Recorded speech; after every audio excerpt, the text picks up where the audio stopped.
Well, I think the data are very consistent that vaccines do not cause autism. There's very exciting research about genetic causes of autism. Not necessarily my specialty, but it's fun to read about. Dr. Hotez's book is very good on that particular topic, speaking about his daughter, Rachel, with autism.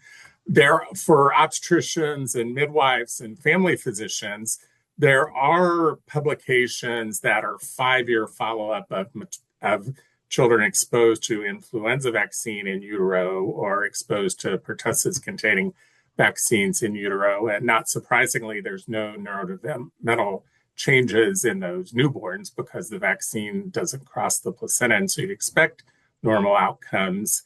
COVID is a little trickier because we don't have 5-year follow-up because that vaccine's not been around for 5 years, but also it's clear that the COVID virus, the SARS-CoV-2 virus, infects the placenta and causes changes in the newborn that do lead to neurodevelopmental changes that we see in the first few years of life. And so there's a little bit of that in the influenza literature, but COVID is, I think, a more direct problem because it does infect the placenta. And so if patients are asking you about those outcomes, in theory, COVID vaccine should protect from those adverse outcomes associated with COVID during pregnancy.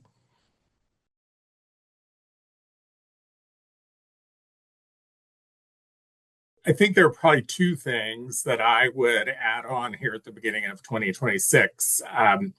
We are very fortunate in Michigan to have leadership at the state level that has stuck with the AAP and ACOG schedules. And so, there was a saying when I was in medical school, politics are local, and it continues to be true. You're going to have to look to your local health department and your state authorities to make sure that the recommendations are consistent to what the evidence points towards. I think another thing, and I hate to be a pessimist, but I am concerned that in 2026, you'll see pushback against the HPV vaccine. The human papillomavirus vaccine is very near and dear to the hearts of OBGYNs, of course, because we're dealing with abnormal pap smears and cervical cancer. And now we have data about vulvar cancer and head and neck cancer. And we have countries like Scotland and Australia and Denmark all on the verge of eliminating cervical cancer. But based on what's going on with the political appointees at HHS, it looks like they want to roll back those recommendations.